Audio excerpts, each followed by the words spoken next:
মৰিগাঁও পশু চিকিৎসা বিভাগৰ প্ৰশংসনীয় পদক্ষেপ। জিলাখনৰ বানপ্লাবিত বিলৰ মূৰ, শিঙিমাৰী আৰু খান্দাজানৰ এলেকাৰ গৰু ছাগলীৰ বিভিন্ন বেমাৰ আজাৰৰ আগতীয়া প্ৰতিষেধক ভেকচিন প্ৰদান জ্যেষ্ঠ পশু চিকিৎসক ডক্টৰ মৃদুল কাকতিৰ লগতে সহযোগীসকলৰ। এই সন্দৰ্ভত চিকিৎসক মৃদুল কাকতিৰ মন্তব্য আগবঢ়ালো।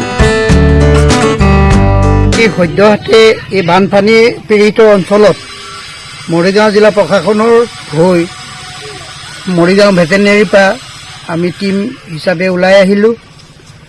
য'ত বান পীড়িত হৈছে তাতে গৰু ছাগলীবিলাকক ট্ৰিটমেণ্ট দি বিনামূলীয়াভাৱে চিকিৎসা কৰিবলৈ আমি আগবাঢ়িছোঁ আৰু ৰাইজৰ সঁহাৰি পাইছোঁ।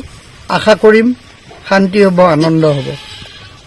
এই ভেকচিনটোৰ দ্বাৰা তেওঁলোকৰ পক্স যিটো বেমাৰ গট পক্সটো দূৰ হ'ব। তাৰে প্ৰতিষেধক হিচাপে গট পক্স ভেকচিনটো দিয়া হৈছে।